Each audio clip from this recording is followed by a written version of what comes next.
नमस्कार दोस्तों, आप सबका स्वागत है मेरे YouTube चैनल ज्ञान आश्रय में। दोस्तों, ज्ञान विज्ञान की श्रृंखला में आज हम हिंदी भाषा के यूकेपीएससी के सिलेबस से ही दूसरे टॉपिक वर्तनी शोधन अथवा वर्तनी विश्लेषण के बारे में बात करेंगे। यूकेपीएससी के जेईई एग्जाम के सिलेबस में भी इसको 10 अंकों का महत्व दिया गया है। वर्तनी शोधन, इस शब्द से क्या तात्पर्य है? दोस्तों, वर्तनी शोधन का अर्थ होता है, शोधन का अर्थ होता है शुद्धिकरण। हमने देखा होगा जब हम केमिस्ट्री पढ़ते थे तो धातुओं का शुद्धिकरण, धातुओं का शोधन, इस प्रकार के टॉपिक हमें पढ़ाए जाते थे। उसी प्रकार से वर्तनी से किसी भाषा की स्पेलिंग, जिसको हम स्पेलिंग समझते हैं कि वह भाषा शुद्ध रूप में लिखी गई है अथवा नहीं, इसे हम वर्तनी कहते हैं। अगर वह शुद्ध रूप में नहीं लिखी गई है तो उसे का शुद्धिकरण करना शोधन कहलाता है। और विश्लेषण से क्या तात्पर्य है? विश्लेषण का अर्थ होता है कि जो वर्णों से, अक्षरों से मिलकर वह शब्द बना है उसको अलग अलग कर देना, उसको उसके भागों में अलग अलग बांट देना, विश्लेषण करना, उसका वह विश्लेषण होता है। तो इस क्रम में हम देखेंगे कि किस प्रकार के क्वेश्चन आते हैं और हमें कहां कहां मुख्यतः ध्यान रखना होता है। आमतौर पर गलती जब हम किन्हीं दो व्यंजनों को संयुक्त करते हैं तो उस समय बहुत सारी गलतियां हो जाती हैं। इस वजह से पहले हम देखेंगे कि किस प्रकार से संयुक्ताक्षर बनाए जाते हैं। जब दो का व के साथ संयोजन होता है, यहाँ पे दो के नीचे हलंत लगा है, इसका तात्पर्य यह है कि यह शुद्ध व्यंजन है, इसमें स्वर नहीं है। जब भी हम नीचे हलंत लगाते हैं तो हमारा यह मतलब होता है कि वह शुद्ध रूप से व्यंजन है, उसमें स्वर का सहारा नहीं लिया गया है। और जैसा आप जानते हैं, बिना स्वर के सहारे से उसका उच्चारण करना मुश्किल है। तो इस वजह से यहाँ पे व के नीचे हलंत नहीं लगा है, तो इसमें स्वर है। और इसमें कौन सा स्वर है? ओ, वो, इसीलिए हम इसे उच्चारण कर पा रहे हैं, बोल पा रहे हैं, वो। तो जब यह व्यंजन दो इस वो और ओ के आश्रय से दोनों व्यंजन, यहां पर अगर इसको हम और विश्लेषण इसका और अच्छा करें तो ये तो दो है ही है विश्लेषित, और ये जो वो है वो भी वो प्लस ओ है, यानी कि ये दोनों व्यंजन इस एक स्वर की सहायता से बोले जाएंगे, तो तब यह शब्द उत्पन्न होगा द्व। इसे विद्वान ऐसे शब्दों में उपयोग किया जाता है। जब दोनों ही एक ही जैसे व्यंजन हो, जिसे हमने इससे पहले वाली वीडियो, वर्ण वाली वीडियो में देखा था कि इसे हम द्वित्व व्यंजन कहते हैं, द्वित्व संयुक्त व्यंजन। तो यहाँ पे दो और दो, इसका इस प्रकार से ही दो और उसी के नीचे दूसरा दो, इस प्रकार से लिखा जाता है। तो गद्दी में हम इसका उपयोग करते हैं, यहाँ पे दोनों दो हैं। जब हम इसी प्रकार दो व्यंजन को म व्यंजन के साथ मिलाकर अ स्वर की सहायता से बोलते हैं तो म का संयुक्त बनता है, जिसे हम पद्म तथा छद्म इस प्रकार के शब्दों में इस्तेमाल करते हैं। दो य के साथ उच्चारित होता है तो द्यो, पद्य, विद्या। यहाँ पे उच्चारण का विशेष ध्यान रखेंगे। अगर आपका उच्चारण सही होगा तो निश्चय ही आपके जो वर्तनी होगी वह अपने आप शुद्ध हो जाएगी। वर्तनी के अशुद्ध होने का मुख्य कारण ही हमारा जो क्लिष्ट उच्चारण है उसका न होना ही वर्तनी में अशुद्धता का मुख्य कारण है। इसके अलावा हम आमतौर पर जो सुनते हैं, देखते हैं, अशुद्धता को जहां भी देखते हैं और वो हमारे दिमाग में बस जाती है, तो वह अशुद्धता होने का मुख्य कारण है। दो धौ के साथ मिलकर ये इस प्रकार से भी लिखा जाता है, दो और इसके नीचे धौ, इस प्रकार से भी इसको हम लिखते हैं युद्ध और प्रसिद्ध में। दो भौ के साथ, दो के नीचे भौ, तद्भव। दो घौ के साथ, यहाँ पे उद्घाटन में हम इसका देख सकते हैं।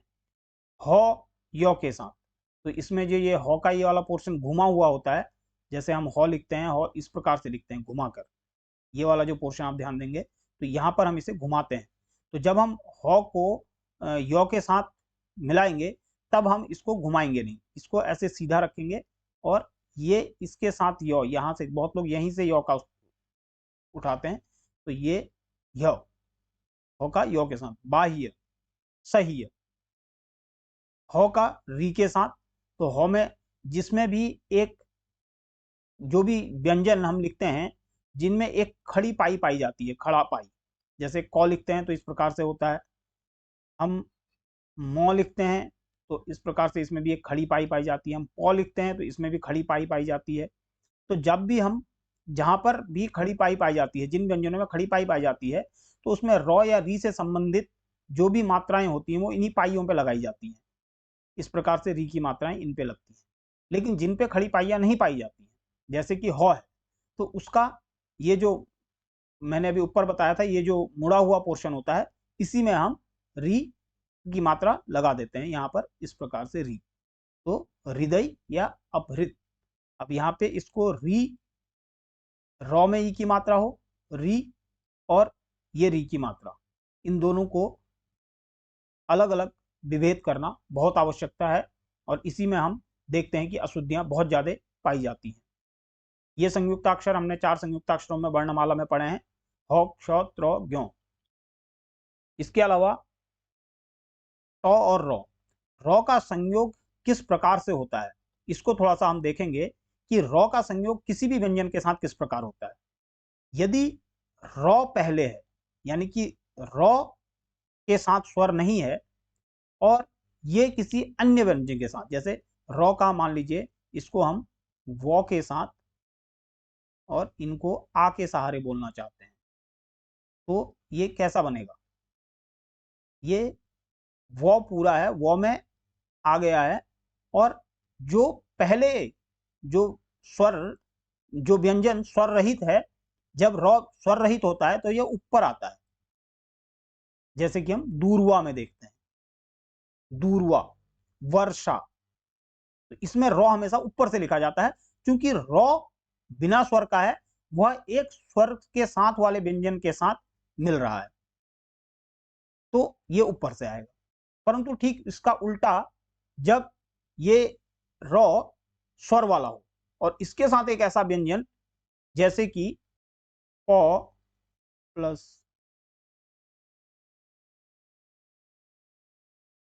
रॉ, अब यहां पे जो ये स्वर अ है, ये रॉ के साथ है, यानी कि रॉ तो अपने आप में पूरा है, लेकिन प इसके साथ सम्मिलित होना है। तो इसको लिखते समय जब हम ऐसे लिखते हैं, हमें ऐसा प्रतीत होता है कि ये प स्वर के साथ होगा, इसीलिए प पूरा लिखा गया, क्योंकि जब हम इसको लिखते हैं तो इससे इस प्रकार का व्यंजन बनता है। आपने अगर देखा होगा प्रमाण में, प्रसिद्ध में, तो प्राण में, तो ये एक इस प्रकार का हमें भ्रांति होती है कि यहाँ पे प महत्व है, प का ज्यादा महत्व है, और रॉ तो नीचे से छोटा सा दिख रहा है।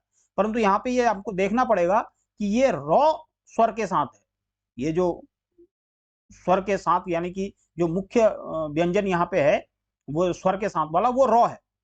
प बिना स्वर वाला व्यंजन है, प इनके साथ आकर मिला हुआ है, प का संयुक्त हुआ है रॉ के साथ, यहाँ पे रॉ का संयुक्त हुआ वो के साथ। तो किस प्रकार से ये दोनों चीजें, ये दोनों रॉ को हमें अलग से समझना पड़ेगा। इसीलिए जब, जैसे मैंने बताया था कि जिनमें खड़ी पाई होती है, जैसे जिनमें खड़ी पाई होती है उसमें हम इस प्रकार से उसी खड़ी पाई में एक लगा देते हैं, वो चाहे क में लगाना हो तो क्र, वो किसी में भी मौ में लगाना हो तो म्र।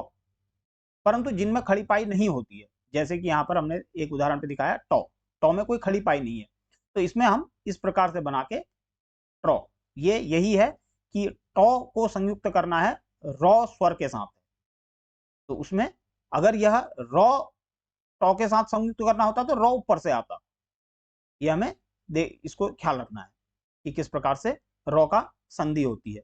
हम कुछ आमतौर पर की जाने वाली अशुद्धियों पर ध्यान देंगे कि स्वर में किस प्रकार से, स्वर में अशुद्धियां, जब हम मात्राएं गलत लगा देते हैं, हमारे बोलने का उच्चारण का तरीका गलत होता है, हमने उनसे कहीं, जैसे यहाँ पर आप इसको सही देखिए, इसका अगर हम उच्चारण करें तो इसका उच्चारण होता है पूज्य, जबकि पूज्य नहीं होता है, पूज्य होता है, यानी कि ऊ की जो मात्रा है वह छोटी ना होकर बड़ी ऊ की मात्रा लगेगी, पूज्य।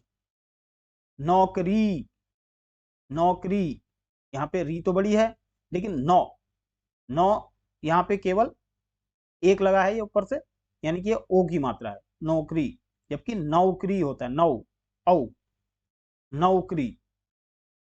परीक्षा, परीक्षा, रॉ छोटा है, जबकि शुद्ध क्या है, परीक्षा, जिसमें हमें जोर देके, रॉ में ई की मात्रा जोर देके बोली पड़ रही है, परीक्षा। मिग्र, मिग्र यहां पे देखिए गौ के बाद, मैं जब इसको पढ़ रहा हूं तो गौ के बाद रॉ बोल रहा हूं, मिग्र, रॉ लास्ट में आ रहा है, जबकि एक्चुअल में जो है कि रॉ जो है, रॉ का उच्चारण पहले होता है, लेकिन इसको अगर पहले होता है तो क्या हम ऐसे लिख दें, अगर हम इसको ऐसे लिखें तो रॉ का उच्चारण पहले हो जाएगा, मिर्ग, लेकिन ये मिर्ग भी नहीं होता है। अब यहाँ पे ध्यान देने वाली बात यह है, मिर्ग भी नहीं होता है, ये मृग होता है, मौ में री की मात्रा होती है, तो ना ये भी गलत है और ये भी गलत है, तो इसका शुद्ध जो है वो है मृग। आधीन, आधीन नहीं होता है, अधीन होता है, हमारे कोई, हम किसी भी अधीन रहते हैं। आगामी, आगामी नहीं होता है, आगामी होता है, आने वाला। हानि, हानि नहीं, हानि, लाभ, हानि। औरत, जैसे नौकरी में जो अशुद्धि थी वही इसमें भी है, औरत नहीं, औरत, औरत। ऋण, ये रॉ का बहुत समय री के साथ, मैंने आपको पहले भी बताया कि इसके साथ बहुत ज्यादा मिसकॉन्सेप्शन है कि री और री, इसका उच्चारण में भी हमें बहुत फर्क नहीं मिलता है, जो बहुत ही क्लिष्ट उच्चारण सुनने और समझने वाले हैं वही इसका अंतर समझ पाएंगे, वरना ये आमतौर पर एक ही जैसे सुनाई देते हैं। ऋण, ऋण, तो ये आपको देखना पड़ेगा कि शुद्ध ऋण ये है। आहार, आहार नहीं होता, आहार, आ की मात्रा। क्षत्रिय, क्षत्रिय, क्षत्रिय होता है। मधु नहीं, मधु, मधु कैटव। पत्नी, पत्नी ना, पत्नी, पत्नी, बड़ी की मात्रा। बारात नहीं होती है, बारात होती है। एकता नहीं होता, एकता होता है। ऋतु, यहाँ पे फिर वही रॉ का री के साथ जो मिसकॉन्सेप्शन है वही है कि ऋतु नहीं होकर ऋतु होता है। दैहिक नहीं, दैहिक, दैहिक। इसी प्रकार अन्य अशुद्धियां जो आमतौर पर की जाती हैं ई की मात्रा में, बड़ी की मात्रा ईश, ईश का बहुत समय इस्तेमाल, बड़ी ई का मात्रा हम भगवान ईश्वर में करते हैं, लेकिन उसमें सौ दूसरा होता है, तो इस। उसी प्रकार से कीस नहीं, किस, जीस नहीं, जिस, किसने खाया, जिसने भी खाया। चाहिए नहीं, चाहिए। निकट नहीं, निकट। कोशिश नहीं, कोशिश। गिरना नहीं, गिरना। कठिनाई नहीं, कठिनाई। फिर नहीं, फिर। रिहा, रिहा। लिया, लिया। बहीन, बहिन। विकट, विकट। विदित, विदित सही होता है, ये लिखा है विदित, ये विदित लिखा है, विदित। मिलना नहीं, मिलना। विकसित नहीं, विकसित। चीज, चीज होता है सही, चिज, ये लिखा है चिज, चीज। नारी, नारी।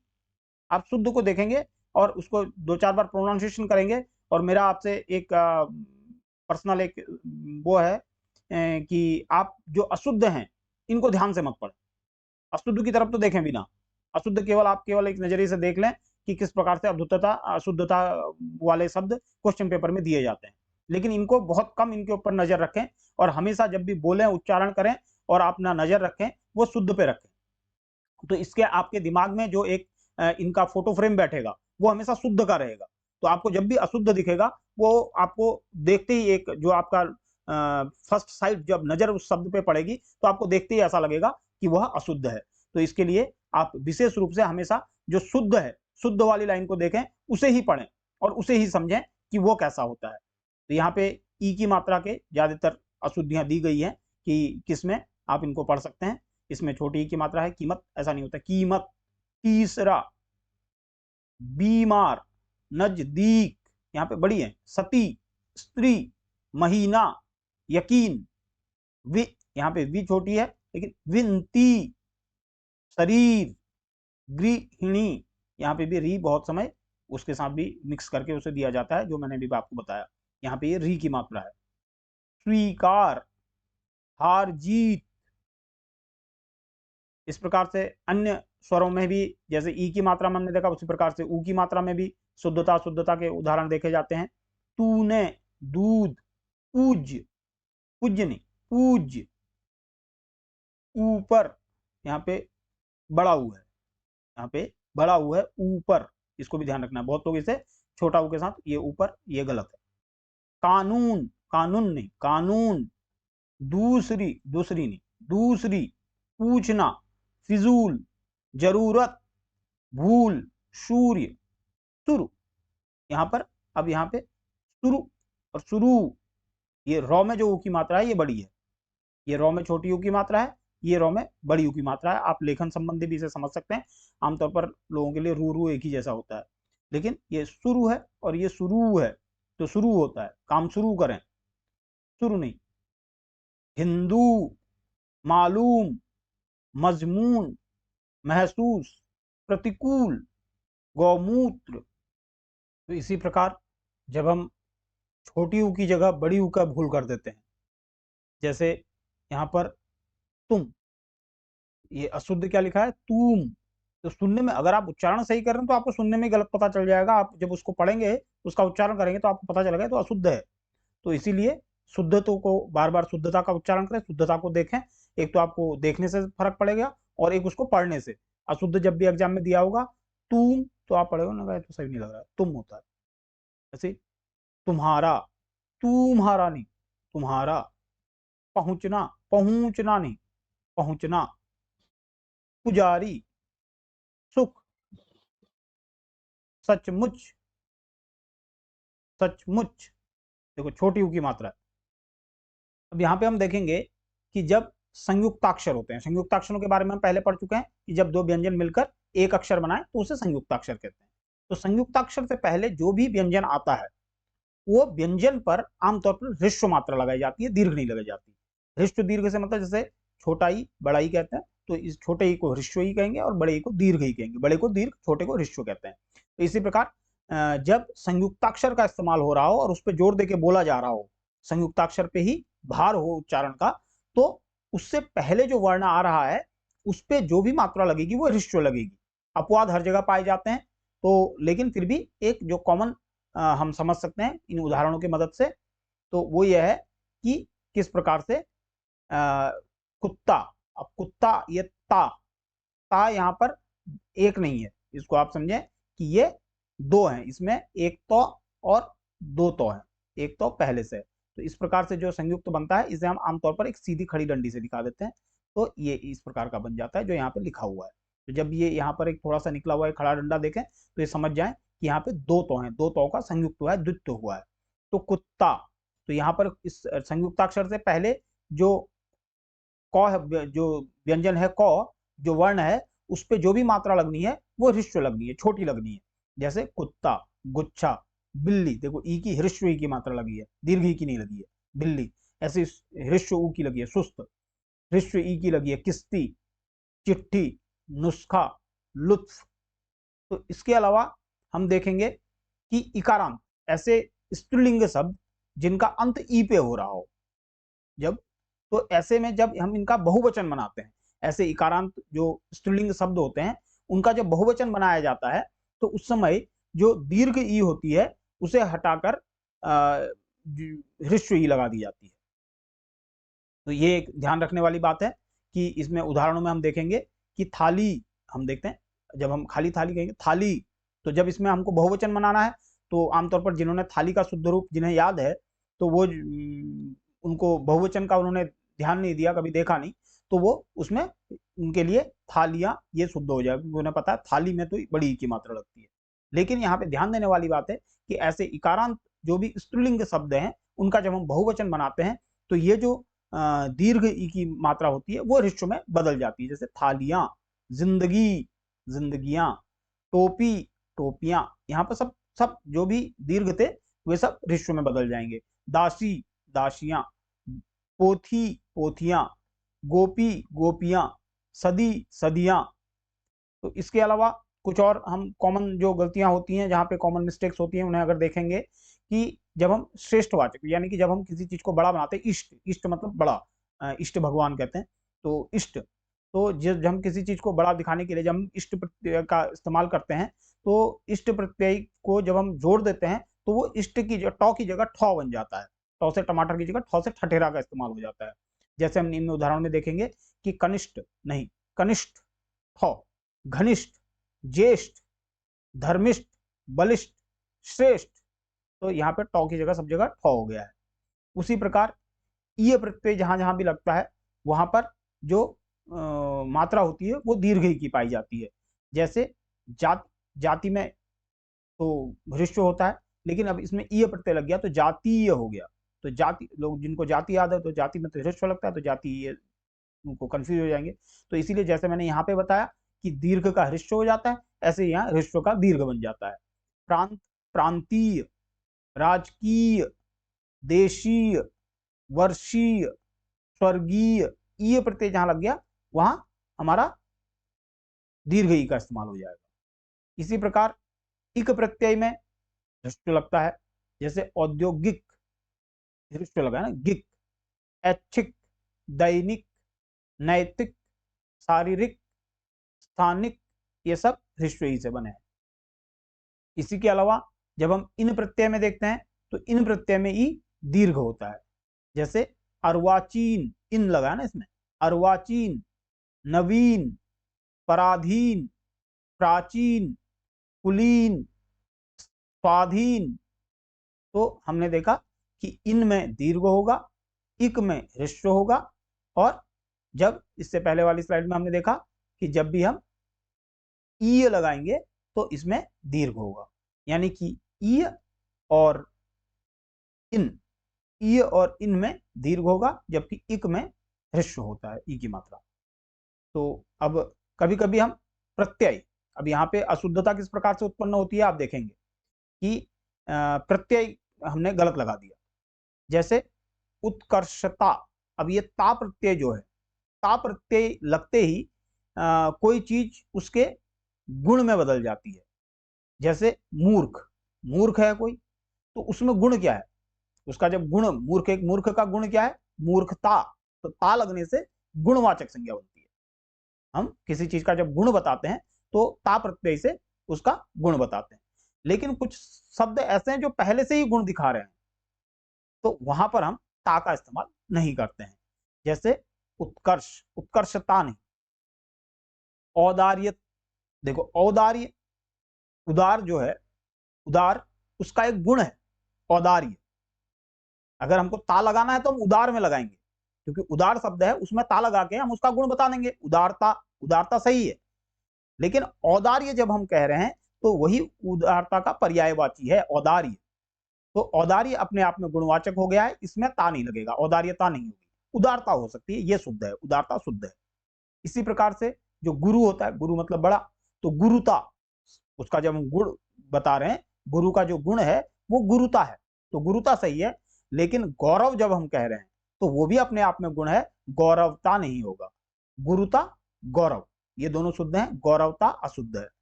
ठीक इसी प्रकार से धीर जो होता है, उसका जो गुण है वो है धैर्य, तो उसको धैर्य भी कह सकते हैं या धीरता भी कह सकते हैं। ता लगने से गुणवचन बनता है, लेकिन यह जरूर सोचना पड़ेगा कि किसमें लगाया जाए। पहले ही हमने गुणवाचक बना लिया धीर का धैर्य, और उसमें फिर ता लगा रहे हैं तो वो अशुद्ध बन जाएगा, धैर्यता नहीं होगा, धीरता या फिर धैर्य। इसी प्रकार से साम्य या समता, सम में हमने ता लगाया तो गुण हो गया समता, लेकिन उसका हम दूसरे तरीके से साम्य, ये भी गुण बना लिया। अब पहले ही हमने सम का साम्य गुण बना लिया और फिर उसमें ता लगा रहे हैं तो अशुद्ध हो जाएगा। इसी प्रकार से सुजन, सुजनता या सौजन्य, ऐक्य, एकता, ये दोनों शुद्ध हैं, लेकिन ऐक्यता ये अशुद्ध है। कृपण, कृपण जो गरीब होता है तो कृपणता, उसमें गुण हो गया कृपणता, लेकिन इसको हम कार्पण्य ऐसे भी बना सकते हैं। तो कार्पण्य, तो कार्पण्य सही है, लेकिन कार्पण्यता अब ये गलत हो गया। दरिद्र, दरिद्रता सही है, लेकिन दारिद्र्य जब हम कहते हैं तो दारिद्र्य भी गुण है दरिद्रता के। पुरुष, पुरुषता, या यहाँ पर ता न लगकर त्व लगता है, पुरुषत्व, यहाँ पर पुरुषत्व लगता है। लेकिन इसी पुरुषत्व के लिए एक दूसरा शब्द है पौरुष, तो पौरुषता नहीं होगा, ना ही पौरुषत्व होगा, पौरुषत्व नहीं होगा। पौरुष अपने आप में गुण बन गया है और पुरुषत्व है। इसी प्रकार वैमनस्य, वैमनस्य, वैमनस्यता नहीं होगा। सुंदरता चल जाएगा, सुंदर के आगे हमने लगाया, सुंदर है उसका गुण है सुंदरता, लेकिन जब हमने सौंदर्य कह दिया है तो सौंदर्य में अब ता नहीं लगेगा, सौंदर्यता नहीं होगा। तो इसी प्रकार अब हम कुछ और अशुद्धियां जो अनुस्वार और अनुनासिक, अनुनासिक और अनुस्वार में क्या फर्क है? अनुस्वार एक ऊपर बिंदी लगाई जाती है, इसे अनुस्वार कहते हैं, और जब चंद्र बिंदु लगाया जाता है इसे अनुनासिक कहते हैं। तो इसमें देखिए गूंगा, गूंगा नहीं होता, गूंगा होता है, गूंगा नहीं गूंगा। आपको बोलने में भी फर्क समझ में आएगा कि गूंगा नहीं गूंगा, सवरना नहीं संवरना, हंसना नहीं हंसना, वहा वहां, चांदी चांदी। अब जब शुद्ध उच्चारण करेंगे तो स्वतः आपको पता चल जाएगा कि कहां पे, जैसे अनुस्वार लगता है तो वहां पे अंधा, अंधा होता है, ये अंधा हो गया, ये कैसा हो गया इसका जो उच्चारण होता है अनुनासिक का और इसका नौ, जब आमतौर पर एक मात्रा अंग, गुंग, हंग, चंग ऐसे करके, तो यहाँ पे यह है अंधा, अंधा नहीं होता है, अंधा होता है। तो इसी प्रकार से दांत नहीं होता है, दांत होता है। गंगवार नहीं होता है, गंवार होता है। कंचन नहीं होता है, कंचन होता है। अब यहाँ पे आप देखिए नौ का एक अलग से उच्चारण आता है अनुस्वार में, जबकि अनुनासिक में नौ का उच्चारण नहीं आता है, केवल एक अनुनासिक एक ध्वनि निकलती है बस। तो अंधेरा नहीं होता, अंधेरा होता है। आपको शुद्ध देखिए, ये अंधेरा आमतौर पर हम लोग इस्तेमाल करते हैं, अंधेरा कायम है, लेकिन ये अशुद्ध है, अंधेरा। इसी प्रकार इन तीनों के अलावा एक और होता है जो बीच में दो बिंदुएं लगती हैं, इसे विसर्ग कहते हैं। तो विसर्ग की क्या अशुद्धियां हो सकती हैं? जैसे अत, अत नहीं अतः। अब अतएव, ये संस्कृत में जब संधि बनती है अतः और एव की जब संधि होती है अतएव बनता है, तो यहाँ पे विसर्ग का लोप हो जाता है, अतएव। दुख, दुख, दुख। अब यहाँ पे दु, दु में विसर्ग है। प्राय नहीं प्रायः, प्रातकाल नहीं प्रातः काल। तो तह, जहां पे भी अह आ रहा है प्रातः काल, प्रायः, दुख, अतएव, अतः। तो आप जब शुद्धों को हमेशा ध्यान रखेंगे तो आपके हमेशा ध्यान में वही बने रहेंगे। अशुद्धों को थोड़ा सा आपको ये देखना है कि हम कहाँ पे आमतौर पर आज तक कहाँ गलती करते आ रहे हैं, इस वजह से मैंने ये लिखे हैं। जैसे अंधेरा है, आप लोगों को लगेगा कि हाँ हम गलती करते आ रहे हैं। चांदी है तो बहुत समय चांदी बोलते हैं, जबकि चांदी होता है। अंधा अंधा तो हम बोलते हैं, अंधा तो कभी नहीं बोलते हैं। तो इसी प्रकार से हम जहां जहां भी गलती करते हैं तो वहां आपको ध्यान रखना है। अब व्यंजन, व्यंजन में कैसे अशुद्धि कर देते हैं? अब इसके हम विश्लेषण में अशुद्धि करते हैं। हमें विश्लेषण जिसका अशुद्ध पता होगा तो हम वहां पे अशुद्धि जरूर करेंगे। जैसे ये यहाँ पे ब्राह्मण है, अब ये जो संयुक्ताक्षर बना है वो मौ का ये और ह के साथ उच्चारण बना है, इसका ह के साथ संधि हुई है, तो ये मह बना है, ये बना है मह। जबकि एक्चुअल में होता क्या है, जो विश्लेषण में अगर हम देखें कि ह जो है वह प्योर व्यंजन होता है, उसका मौ के साथ संधि होती है, तो ये बन जाता है ब्राह्मण। तो ये सही है और ये गलत है। तो आपको अगर विश्लेषण भी सही पता होगा तो भी आप अशुद्धियां कम करेंगे। इसीलिए यह एक ही साथ टॉपिक दिया है, वर्तनी शोधन ऑब्लिक करके विश्लेषण, ये एक ही प्रकार की गलतियां लोग करते हैं। तो आपको ये जो चीजें हैं ये विश्लेषण कहलाता है, इसे विश्लेषण कहते हैं। तो ये गलत होता है और ये सही होता है। ये जो लिखा है, ये लिखा है ब्राह्मण और ये ब्राह्मण, तो ह पहले मौ बाद में। इसी प्रकार से परमात्मा, ये पौ, ये जो है रॉ, इसमें क्या है कि रॉ पूरा है, पौ आधा है, तो पौ यहाँ पे आधा ना होगा, पौ पूरा ही है, पौ स्वर के साथ है, पौ औ का पूरा उच्चारण कर, ये प्रा हो गया। यहाँ पे पौ का हम पूरा उच्चारण नहीं कर पा रहे, पौ के साथ स्वर नहीं है तो पौ का पूरा उच्चारण नहीं कर पा रहे। यहाँ पे पौ के साथ भी स्वर है तो परमात्मा।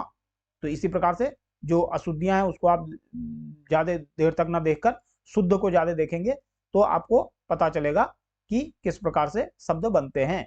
कवयित्री, उपलक्ष्य, उपलक्ष्य, उद्देश्य, स्वास्थ्य, चिन्ह।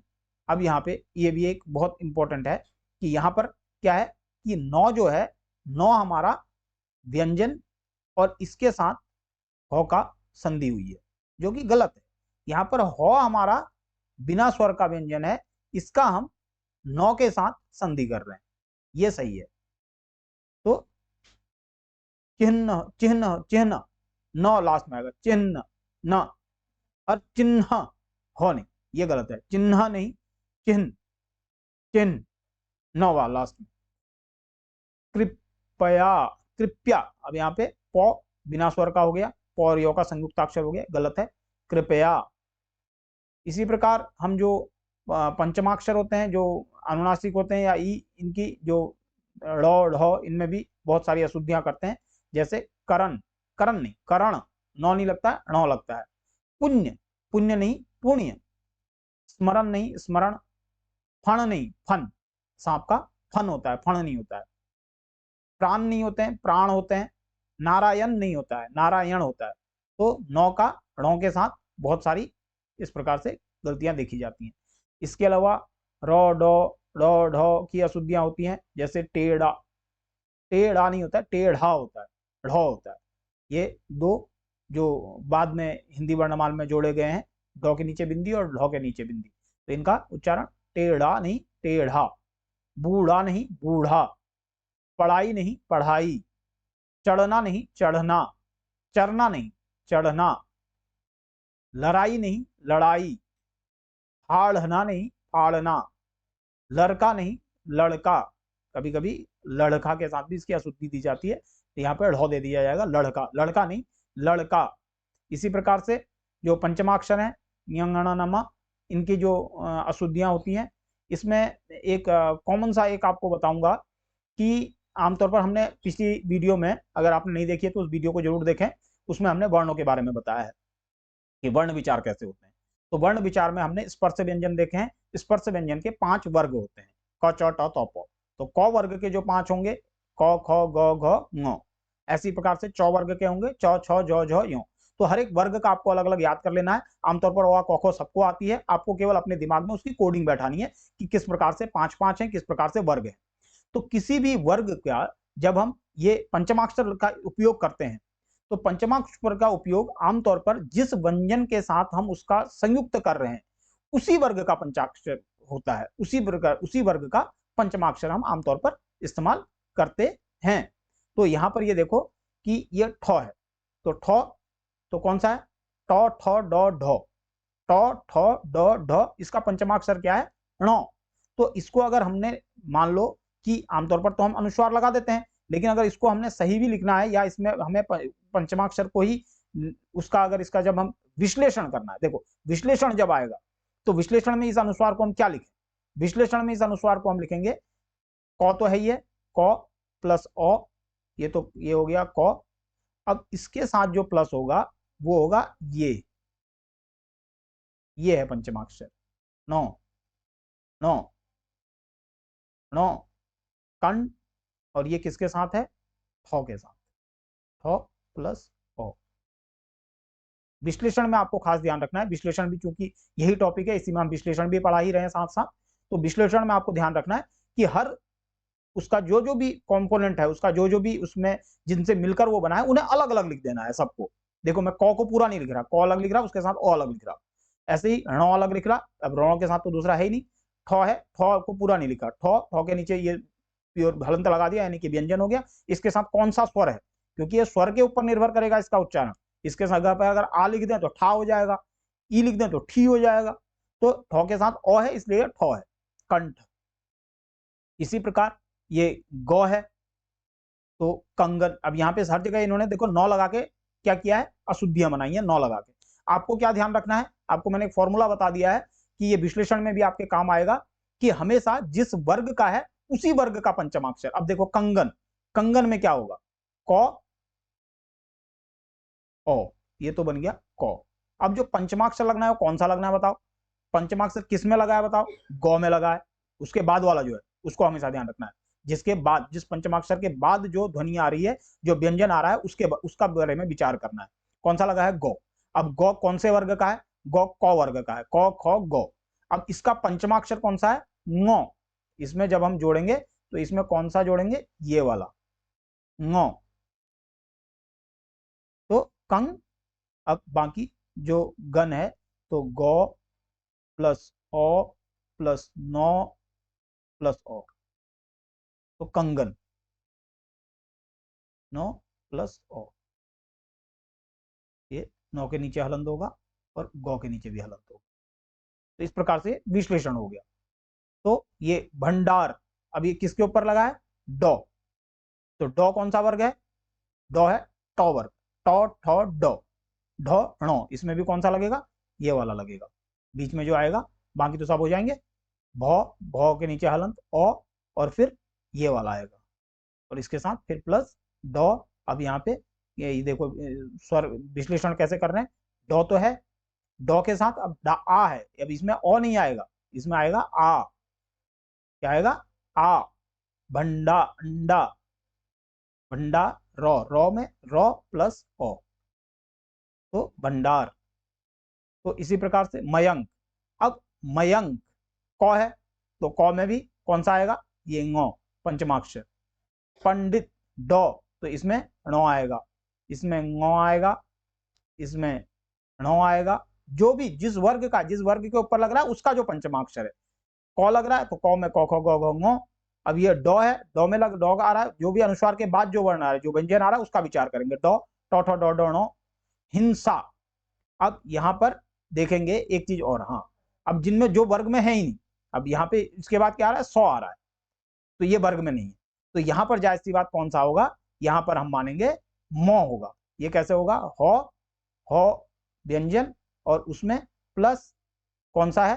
ह्रस्व ई है, छोटी ही के साथ अब हम लगाएंगे मौ। यहां पर जहां पर कोई वर्ग वाला नहीं है, अभी तक तो वर्ग वाले के लिए तो फॉर्मूला बता दिया, लेकिन ये 100 किसी वर्ग में नहीं आता, तो यहाँ पे मौ लगाएंगे, मौ, हिम 100 और प्लस 100 भी व्यंजन वाला प्लस आ, तो ये हो गया हिंसा। तो हिम मौ का ना होकर इसको ये मौ, ये ना होकर अनुस्वार बन जाता है। ये अनुस्वार क्या बन जाता है? अनुस्वार। तो इसमें आमतौर पर इसको हम बहुत जगह ऐसे भी दिखा देते हैं, ये मौ जो बीच वाला होता है, ये जब संधि होती है तो ये अनुस्वार बन जाता है, ये वाला मौ, जब वर्ग वाले नहीं होते। तो हिंसा। घंटा, टॉ वर्ग में ये लग जाएगा नो, और संवत, तो वो है, तो यहाँ पर भी यानी कि इसका मौ के साथ संधि हुई है, ये वो किसी वर्ग वाला नहीं है, तो संवत, इसमें भी है अनुस्वार। इसको हम सीधे सीधे विश्लेषण में भी ऐसे मौ न लिखकर सीधे अनुस्वार भी लिख सकते हैं। तो आप विश्लेषण भी इसके साथ साथ ही समझ रहे हैं कि वर्तनी के साथ साथ, वर्तनी में क्या अशुद्धियां होती हैं, और प्लस उसके साथ साथ हम विश्लेषण किस प्रकार से करेंगे किसी भी चीज का, ये आप देख रहे हैं। इसके अलावा ये दो वर्ण है क्ष और छ, आप उच्चारण में इनका अलग अलग समझ पाएंगे। ये संयुक्ताक्षर है, जबकि ये चौ वर्ग का एक वर्ण है, चौ छौ जौ, चौ छौ दूसरा है। तो और ये संयुक्ताक्षर, ये संयुक्ताक्षर कैसे बना है? क्ष कैसे बना है? क्ष बना है क प्लस शौ, कौन सी वाली सौ? मूर्धन्य सौ। अगर इसको पूरा ही विश्लेषण करना है तो इसको भी हलंत लगा के इसके पीछे ओ लिखेंगे। तो ये है आपका जो क्ष, जिसे हम इस प्रकार से लिखते हैं, क्ष इस प्रकार से बनता है।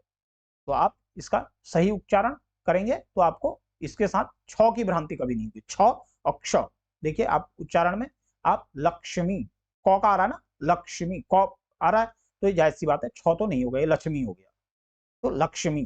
क्षत्रिय, क्षत्रिय नहीं होता है, क्षत्रिय।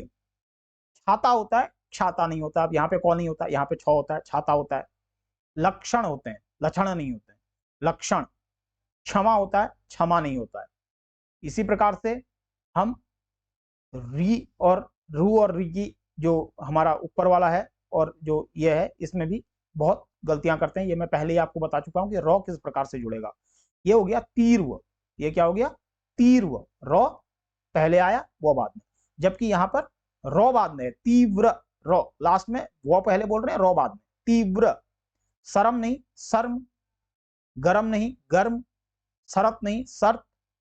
अब यहाँ पे ये रॉ का पहले ही र तक, अब इसको तो बिना पहले ही आधा ये रॉ डाल दिया है, तो र तक ये वैसे ही उच्चारण नहीं हो पा रहा है।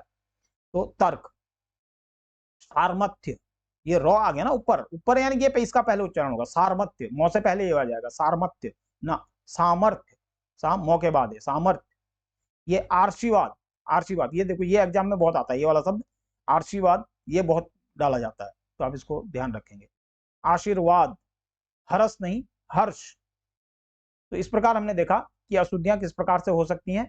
तो इसको एक जो आमतौर पर 100 3 सौ होते हैं, इसको एक तालव्य श, एक मूर्धा श और एक दांतों के साथ दंत स। तो इनमें एक कैसे हम इस्तेमाल करते हैं, इनमें थोड़ा सा हम एक कुछ रूल देख लेते हैं कि जब सौ के उच्चारण से पहले ओया आ रहा हो, जब भी शौ का, जहां पे जिस भी शब्द में शौ का उच्चारण आ रहा है, अब हमें सौ के उच्चारण से बिल्कुल हम इतने क्लिष्ट उच्चारण ना तो सुना है हमने ना करते हैं, तो हमें पता नहीं चल रहा है कि कौन सा सौ का इस्तेमाल करें तीनों में से। तो उसमें आप थोड़ा थोड़ा ये देखें, देखिए अपवाद हर जगह होते हैं इनका, मैं आपको जो बता रहा हूं कि आप ये नहीं कि कोई अपवाद वाला शब्द लेके आए कि सर ने गलत बनाया, तो अपवाद हर जगह होते हैं, लेकिन जो बहुत ज्यादातर अधिकता में जो होता है वो ये है कि जहां भी सौ से पहले ओ या आ रहा है, ओ या आ का उच्चारण है, तो वहां हमेशा ये दंत्य सौ ही होगा। जैसे घास, पास, यहां क्या आ रहा है ना, शौक से पहले क्या है आ, यहाँ शौ से पहले क्या है ओ, 10, घास आ है, विश्वास आ है, इतिहास सौ से पहले आ है, तो सौ से पहले ओ या आ हो तो ये वाला सौ ही आएगा हमेशा। इसी प्रकार अगर ओ या आ से कुछ और है, कुछ भिन्न है, तो यहां पर मूर्धन्य सौ, ये वाला सौ आएगा, मूर्धा वाला।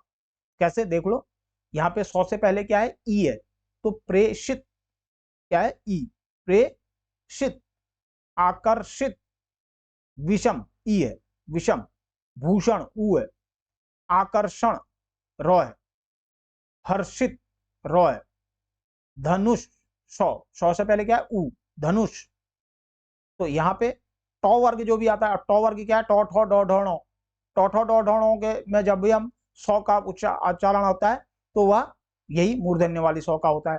जैसे क्लिष्ट, विशिष्ट, नष्ट, कष्ट, भ्रष्ट, षडानन, डॉ उसी वर्ग का है, टॉ ठो डॉ डॉ, तो डॉ से पहले षडानन, डॉ, षोडश।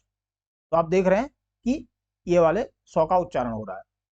अब री के बाद जब हम शौ आता है तो उसमें भी यही षटकोण वाला मूर्धन्य शौ का इस्तेमाल होता है। जैसे ऋषि, कृषि, वृष्टि, कृषक, कृषित, ऋषभ। तो री के बाद जब भी आएगा आप देख लें, ये आप इन चीजों को, इन पॉइंटों को याद रखेंगे तो आप गलतियां बहुत कम करेंगे। चौ वर्ग, अब चौ वर्ग आया, जैसे हमने यहाँ टॉ वर्ग कहा, तो चौ वर्ग आएगा तो अब यहाँ पे तालव्य शौ का इस्तेमाल होता है। चौ, छ, जौ, झौ, इनके आगे जब भी, जैसे निश्चित, चौ वर्ग आ रहा है तो निश्चित, चौ वर्ग आगे अगर चौ वर्ग है, यहाँ पे ये किसी के पहले, यहाँ पे जो हमने अभी तक पढ़ा वो था हम उससे पहले, अब यहाँ पे हम बाद की बात कर रहे हैं, तो चौ के बाद जब भी आएगा, तो सॉरी चौ के पहले जब आएगा, यहाँ पे तो हम बाद की बात कर रहे थे अभी तक, तो यहाँ पर चौ के पहले जब भी हम सौ का इस्तेमाल करेंगे तो वो हमेशा तालव्य सौ का ही इस्तेमाल करेंगे। निश्चित, निश्चय, निश्चल आदि।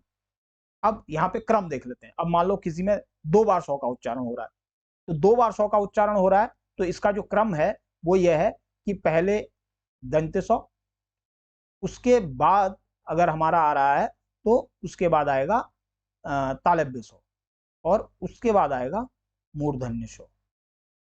ये आमतौर पर जो है ये क्रम रहेगा आमतौर पर। तो अपवाद हर जगह होता है, मैं आपको बता रहा हूं। तो जैसे यहां पर क्या है, विशेष, विशेष, तो 2 बार आ रहा है, तो ये है, ये और ये विशेष, पहले ये आएगा फिर ये आएगा। शोषण, शोषण में भी पहले ये आ रहा है फिर ये आ रहा है। शीर्षक, शीर्षक में पहले ये वाला सौ आ रहा है फिर ये वाला सौ आ रहा है। विश्लेषण, विश्लेषण में भी पहले ये आ रहा है फिर ये आ रहा है। संश्लेषण, संश्लेषण में तीनों आ रहे हैं, पहले ये आ रहा है फिर ये आ रहा है फिर ये आ रहा है। तो इस प्रकार से आप देख सकते हैं कि आमतौर पर मोटा मोटा क्रम ये रहता है, लेकिन ऐसा नहीं है कि इसका अपवाद नहीं होगा। जैसे यहाँ पर ऊपर वाले शब्द में आप देख सकते हैं षोडश, षोडश में ये सौ पहले आ रहा है और ये बाद में आ रहा है, तो षोडश में थोड़ा सा दिक्कत है। अब यहाँ पे वही टॉ वर्ग वाला आ गया कि उसके बाद टॉ वर्ग आ रहा है, तो टॉ वर्ग से पहले जाने से बाद है मूर्धन्य होना है, तो आप इस प्रकार से भी देख सकते हैं। अब इसके अलावा हम और देख लेते हैं किस प्रकार की अशुद्धियां सौ वर्ग के प्रयोग में की जाती हैं। विषाद, तो दो के पहले ये वाला सौ आएगा, जाहिर सी बात है। तो क्लेश, ये वाला सौ है। शरबत, ये दंत्य स्व है। और मनुष्य, तो यो मनुष्य, सुरेश, सुरेश तालव्य स्व है। देश तालव्य स्व है। आप इनको जब शुद्ध शब्दों की तरफ ध्यान देंगे तो आपको ये जो फोटोजेनिक मेमोरी होती है, वो फोटो जो आपके दिमाग में बैठेगी। आप इसीलिए मैं कह रहा हूं कि आप अशुद्ध की तरफ कम देखें, अशुद्ध को इग्नोर करें और शुद्ध पे विशेष ध्यान दें। शुद्ध को एकदम ऐसे देखें कि वो आपको याद हो रहा है, आप उसे उच्चारण कर रहे हैं, उसकी आप फोटो खींच रहे हैं दिमाग में, तो शुद्ध आपको बिल्कुल हमेशा दिखाई देगा। इसी के बाद अब हम आ जाते हैं कि जब हमने इतना सब चीज़ें देख ली हैं, हम इतना कुछ जो समझ चुके हैं कि किस प्रकार से हम वो करते हैं, तो अब यहाँ पर हम कुछ जो पुराने क्वेश्चन पेपरों में आए हुए क्वेश्चन हैं इन्हें लगा लेते हैं जल्दी जल्दी। यहाँ पर शुद्ध वर्तनी पूछा है। शुद्ध वर्तनी किस रूप में दी है? विश्लेषण के रूप में दी है। ये जो दिया है ये क्या है? ये विश्लेषण दिया है। तो अब यहाँ पे देखिए बंधन, बंधन है शब्द, तो बौ है, तो जो बौ तो आएगा ही और बौ के साथ ओ आएगा। तो अब ये उसके बाद क्या आ रहा है? धौ है। धौ कौन से वर्ग का है? तौ, थौ, दौ, धौ, तौ वर्ग का है। इसका पंचमाक्षर क्या है? नौ है। तो इसमें मैंने बताया था आपको जो भी पंचमाक्षर का इस्तेमाल करना होगा तो हमेशा पांचवा उस वर्ग का जिसमें वो लग रहा है उसका पांचवा अक्षर लगाएंगे। तो धौ का पांचवा अक्षर क्या है? नौ है। तो अब हम देख लेते हैं कहां पर हो रहा है। देखिए ये तो इसमें तो ये लिखा ही गलत है कि इसको अलग अलग विश्लेषण जब हम कर रहे हैं तो अलग अलग ही लिखेंगे, लेकिन वर्तनीय तो ये क वर्ग का लगाया है, ये गलत लगाया है। अब यहाँ पर ये लास्ट वाला जो 9 है ये बिना स्वर के छोड़ दिया है, तो लास्ट में बिना स्वर के छोड़ना भी गलत है। यहाँ पर ये चौ वर्ग का लगा है, चौ छौ जौ जौ यों, तो ये गलत है। अब यहाँ पर देखिए बौ, ये बौ बन गया। ये धौ वर्ग का ही लगाया, तो थौ दौ दौ नौ ठीक लगाया है। बन, ध और नौ, ये हमारा यहाँ पे ऑप्शन सही है। इसमें शुद्ध वर्तनी कौन सी है? तो ये आपको कुछ उससे भी देखना पड़ेगा, आपने जब जब भी इस्तेमाल किया होगा तो आपको ये दिखेगा कि सृष्टि सही है। आप इसको बार बार देखें और इसको याद करें कि सृष्टि, सृष्टि नहीं सृष्टि। निम्नांक से अशुद्ध वर्तनी, अब इसमें से कुछ शुद्ध हैं और कुछ अशुद्ध हैं। तो कौन शुद्ध है? आपको अगर शुद्ध निकाल लेंगे तो आपको अशुद्ध दिख जाएगा, या आपको अशुद्ध दिख रहा हो तो सौंदर्य, ये देखने में आपको सौंदर्य जैसे बोल रहे हैं वैसे दिख रहा है। मुनि सही दिख रहा है। क्षत्रिय ये भी सही दिख रहा है। पूज्य, अरे ये तो क्या है? ये तो पूज्य है, इसमें छोटे हो गए। तो आप जब शुद्ध उच्चारण करेंगे तो आपको गलती दिख जाएगी। किस शब्द की वर्तनी अशुद्ध है? यहाँ पे भी आपको अशुद्ध देखना है। तो आशीर्वाद मैंने बताया था, ये आशीर्वाद करके दिया जाता है, तो यहाँ पर लेकिन ये शुद्ध दिया है, आशीर्वाद। दीपावली, पीताम्बर, पीताम्बर अत्यधिक।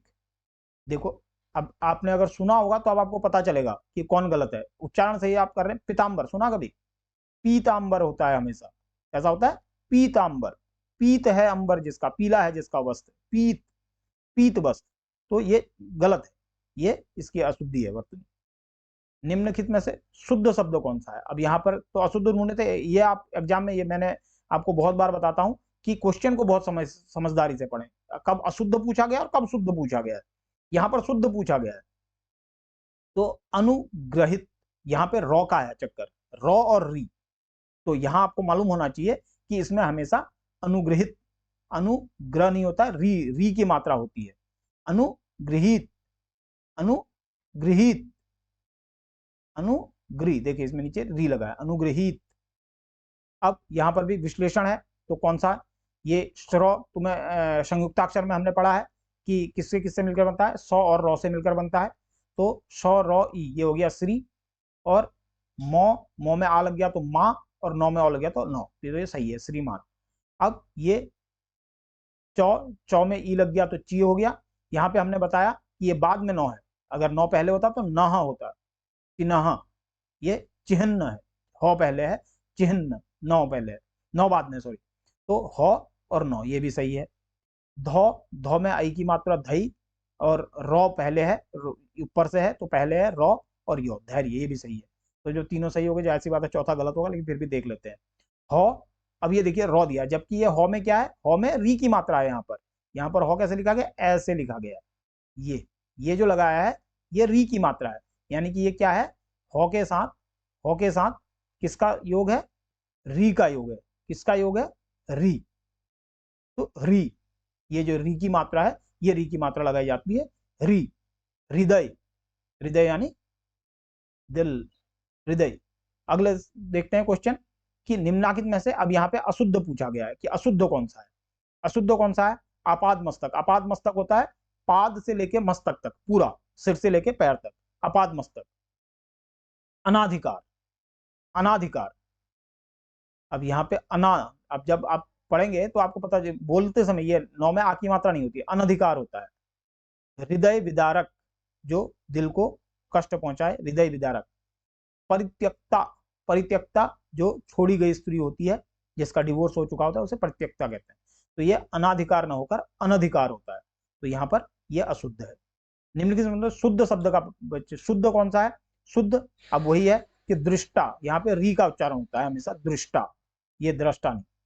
तो फिर वही शुद्ध शब्द पूछा है, तो पूर्ति, पूर्ति, पूर्ति।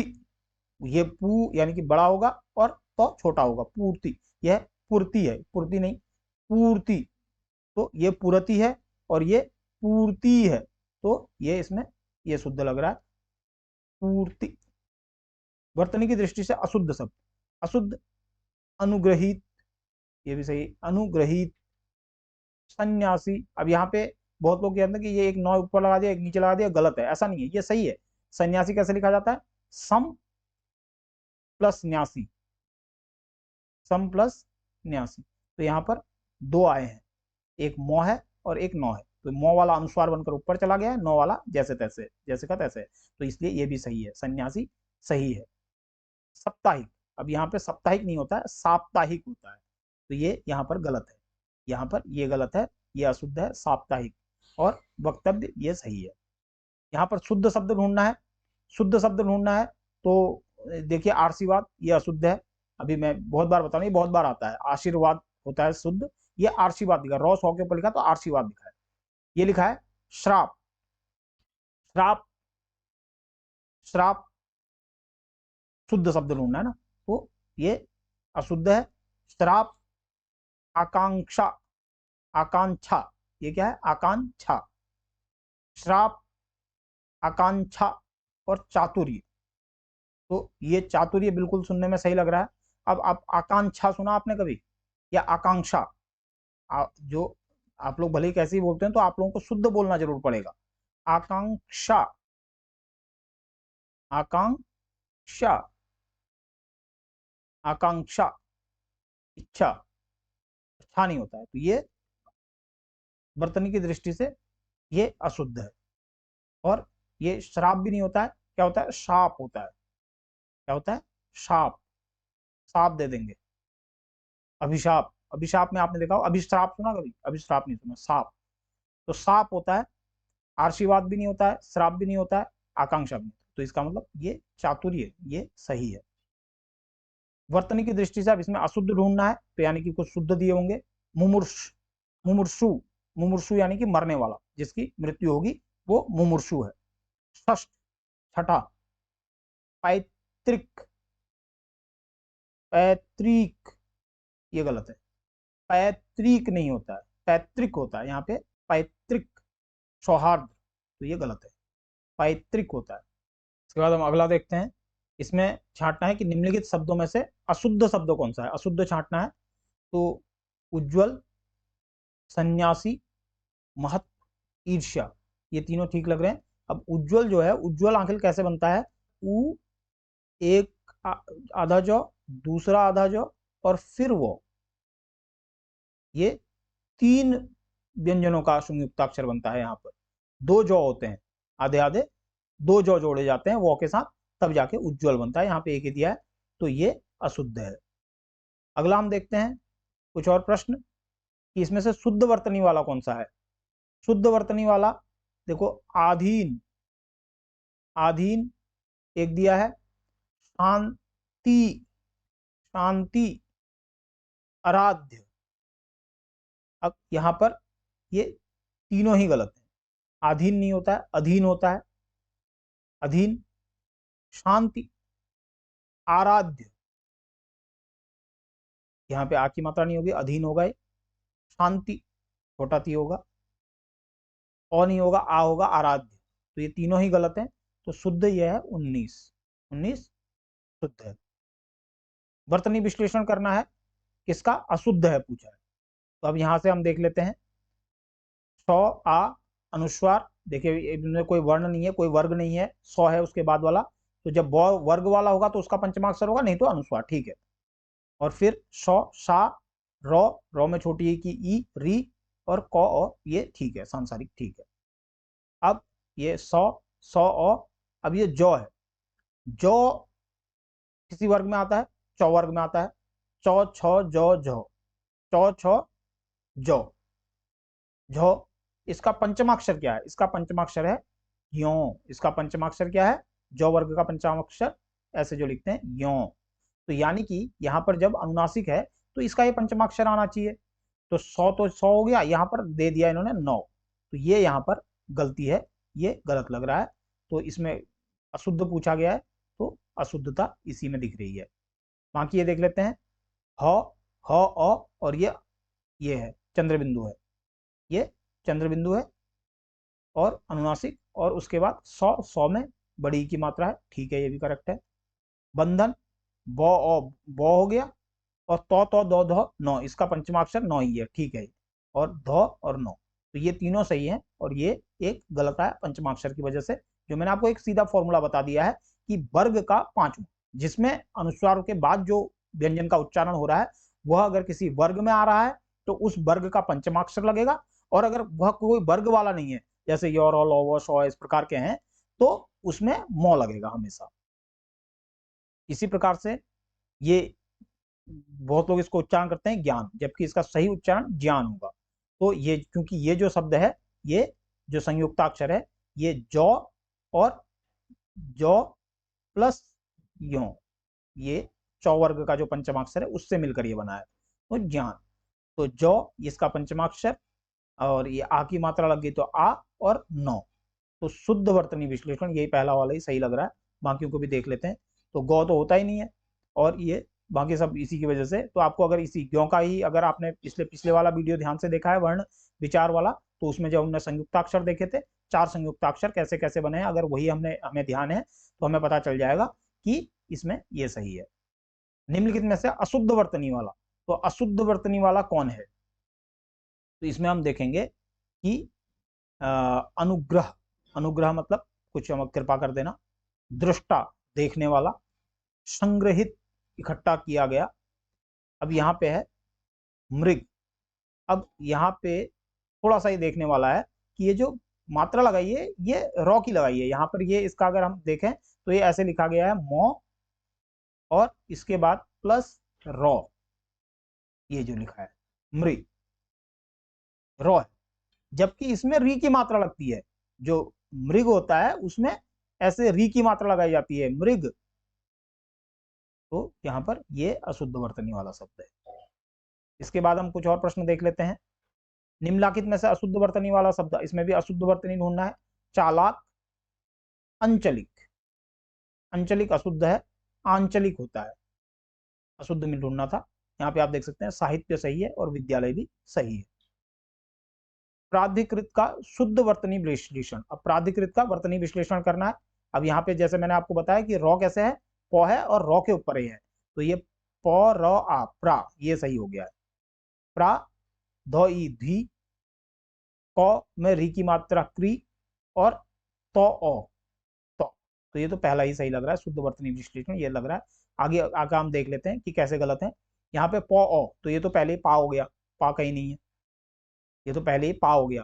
पा रा, अगर इसको हम देखें तो ये पा रा धी, क, अब क आधा है और क और रो का यहाँ पे मिल जाएगा, क्र हो जाएगा। पाराधिकरत, पाराधिकृत, तो ऐसा नहीं है, देखो आप खुद ही समझ जाओगे। तो यहाँ पे रॉ पहले पूरा भी दे दिया और उसके बाद आ दे दिया, तो रॉ पूरा हो गया, तो प्रो तो यहीं पे हो गया, और प्रो के बाद आ है। ये ऐसा लग रहा है जैसे प्रो तो हो ही गया है और प्लस आ, तो आ इसके बाद आएगा, तो प्रा इसका उच्चारण होगा, ऐसे नहीं। ये प रो आ ये सही है, प्रा ध ई धी, अब यहाँ पे री लगा दिया, कौ में री लगा दिया, तो ये विश्लेषण नहीं हुआ ना। विश्लेषण ये है कौ के साथ री की मात्रा, ये विश्लेषित नहीं हुआ, ये अभी भी मिला के रख लिखा हुआ है, तो विश्लेषण नहीं हुआ है यहाँ पे, इसकी वजह से ये गलत है। तो इसका केवल पहला वाला सही है। उसके बाद है निम्नांकित में से कौन सी शब्द की वर्तनी अशुद्ध है, इसमें भी अशुद्ध ढूंढना है। तो समाचार, सुशोभित, अत्याधिक, अत्याधिक और आमरण। तो अत्याधिक यहाँ पे या में आ की मात्रा है, जबकि अत्यधिक होता है, तो यहाँ पे ये अशुद्ध लग रहा है। अत्यधिक, समाचार सही है, सुशोभित सही है और आमरण भी सही है, आमरण अंतर लोग करते हैं। तो अत्याधिक नहीं होता, अत्यधिक होता है। उसी प्रकार निम्नलिखित से शुद्ध वर्तनी वाला शब्द, इसमें भी शुद्ध सूचना है। तो शिक्षणेतर, शिक्षणेतर, शिक्षणेतर, उपरोक्त, उपरोक्त अशुद्ध है। उपरोक्त ये नहीं होता है, ये बहुत, इसको भी मिसकंफ्यूजन किया जाता है। ये एक्चुअल में होता है उपर्युक्त, ऊपर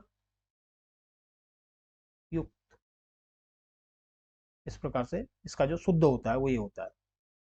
उसके बाद अर्कमणीय, ये भी गलत है, इसमें रॉ अकर्मणीय होता है, अ क और मो के ऊपर अकर्मण्य, अकर्मण्य। उसके बाद है अधीन, अधीन,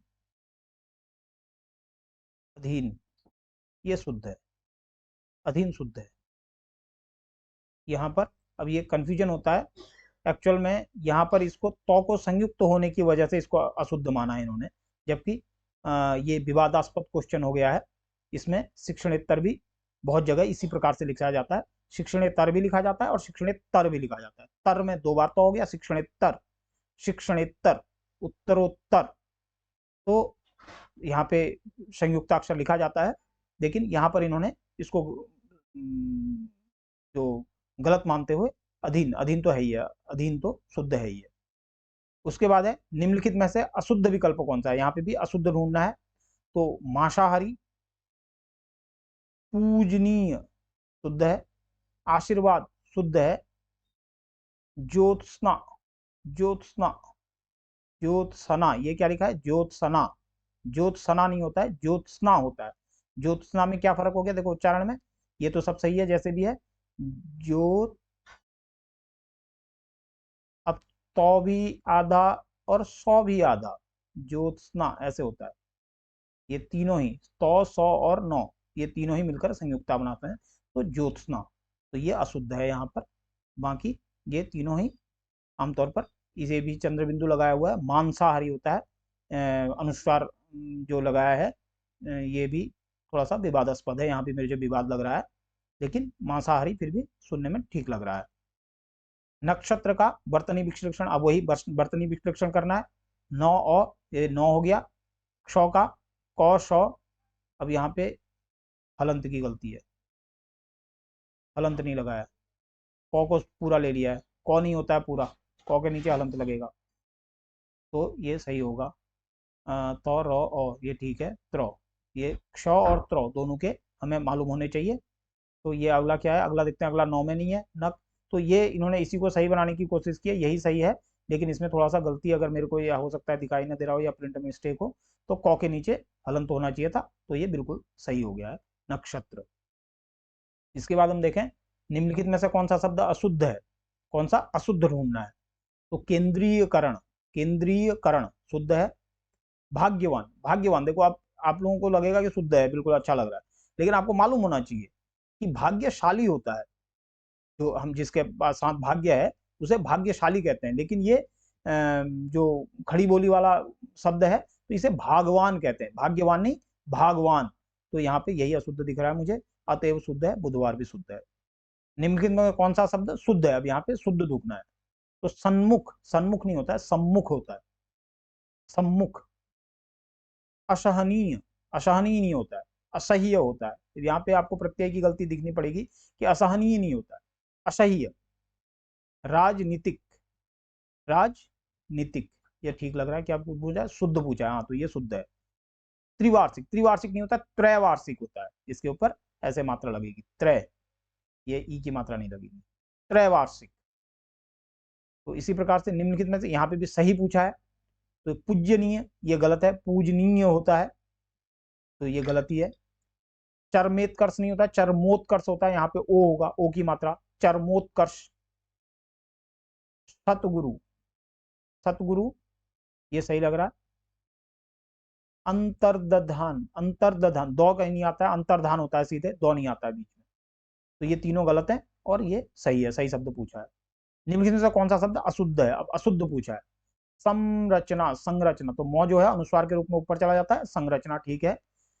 विकास, अब यहाँ पे विकास नहीं होता है, आपने भाई विकास शब्द तो बहुत बार सुन लिया होगा मोदी जी का, तो विकास नहीं वो होता है, वो विकास, विकास नहीं विकास। लैकिक नहीं होता है, लौकिक होता है, यहाँ पे भी ओ की मात्रा आएगी, लौ, लौकिक ये आएगा। पार्थिव नहीं होता है, पार्थिव होता है, यहाँ पे भी आ की मात्रा आएगी, पार्थिव, पार्थिव, आ, पार्थिव।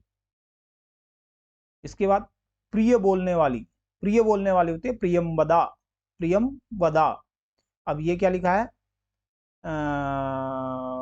प्रियमवदा, प्रियम आधा मो, प्रियमवदा, मौज अनुस्वार के रूप में चला जाता है, इसलिए गलत है, मो अनुस्वार के रूप में जाता है। ये लिखा है प्रियवदा, प्रियवदा होता नहीं है, गलत है। ये लिखा है प्रियंवदा, प्रियंवदा, ये सही लग रहा है। ये लिखा है प्रियवंदा, ये भी गलत है। प्रियवंदा, प्रियमवदा, प्रियवदा, तीनों ही गलत है। ये एक हिसाब से थोड़ा सा प्रोनाउंसिएशन अगर इसका उच्चारण करें तो शुद्ध लग रहा है, लेकिन हमें मालूम है कि जहां भी मौ लगता है वो अनुस्वार के रूप में ऊपर चला जाता है, तो प्रियमवदा यही सही है। इसके बाद हम देखते हैं और क्वेश्चन कि निम्नलिखित विकल्पों में वर्तनी की दृष्टि से कौन सा शब्द अशुद्ध, अशुद्ध पूछा है। तो यह है आर्षीवाद, ये पहला ही अशुद्ध लग रहा है। आर्षीवाद अंतर्गत शुद्ध है, विसर्ग शुद्ध है, परसर्ग भी शुद्ध है। तो ये आशीर्वाद देख लिया, ये चीज हमने अब जो 2-3 पुराने क्वेश्चन पेपरों में से कुछ ये संकलन किया है क्वेश्चनों का, इसी में आप देख रहे होंगे आशीर्वाद कितनी बार आ गया है, तो मैंने आपको बताया था ये इंपॉर्टेंट है। तो यहाँ पे देखो आशीर्वाद अशुद्ध है। शुद्ध सन्यासी किस शब्द की है? संन्यास, इसमें ऊपर बिंदी नहीं है, तो ये अशुद्ध है। उज्ज्वल, यहाँ पे जौ पूरा हो गया, मैंने बताया था तीनों मिलकर, जौ आधा जौ, दो बार आधा जौ आएगा, फिर वो आएगा, तो तीनों का एक संयुक्त होगा, ये भी अशुद्ध है। कवित्री, कवित्री नहीं होता है, कवित्री होता है, यो आएगा बीच में, कवित्री, तो ये भी अशुद्ध है। स्वास्थ्य, ये देखो अब एक नजर पे जैसे हम देख रहे हैं तो ये थोड़ा अशुद्ध सा लग रहा है, लेकिन हम थोड़ा सा ध्यान से देखें तो थौ के नीचे भी हलंत है, क्योंकि यहाँ पे भी तौ, थौ और यो इन तीनों का संयुक्त होता है, तो थौ के नीचे हलंत लगा दिया है, यानी कि अभी भी ये व्यंजन है, अभी यो के साथ ये संयुक्त होना बाकी है, तो इसलिए ये सही है, स्वास्थ्य। उसके बाद निम्नलिखित में से कौन सा शब्द शुद्ध नहीं है? कौन सा शुद्ध नहीं है? सुंदरता सही है, सौंदर्य ये भी सही है। सौंदर्यता, मैंने कहा था एक बार ये गुण बन गया है, सुंदर का जो सुंदर है उसका गुण है सौंदर्य, और एक बार गुण बन गया तो ता लगा के दोबारा गुण नहीं बनाना है, ये सौंदर्यता, ये गलत है, और यहाँ पे शुद्ध नहीं है पूछा है, तो यही इसका सही आंसर भी है, क्योंकि सौंदर्य ये भी सही है। निम्नलिखित में से सही शब्द कौन सा है? सही कौन सा है? सवृण, ये भी नहीं होता है। श्रवण शुद्ध है, ये भी नहीं होता है, और प्रवण ये भी नहीं होता है। उच्छृंखल शब्द का सही वर्तनी, अब इसका उच्छृंखल, उ ये है, उत्तो है, यहाँ पे तो का देखो उच्चारण, हालांकि जब इसका संधि विच्छेद करेंगे तो आएगा, लेकिन अभी हम इसके संधि विच्छेद के बारे में नहीं, हम इसका विश्लेषण कर रहे हैं, तो का यहाँ पर कोई मतलब नहीं है, डॉ का भी कोई मतलब नहीं है।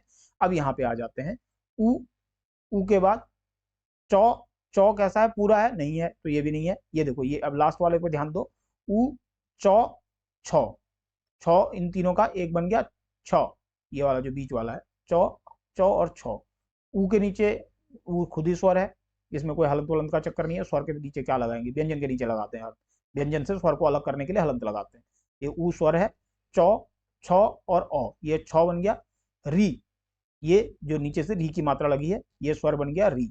उच्छ्री, ये कौन सा लगा? क्यों लगा? अब ये देखो, ये इसके बाद वाला कौन सा है? इसके बाद वाला कौन सा है?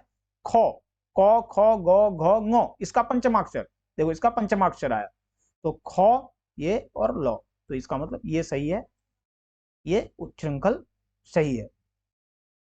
तो यहां पर हम देखते हैं उच्छृंखल, ये जो पंचमाक्षर वाला जो मैंने फॉर्मूला बताया था उसको भी ध्यान में रखना है आपको।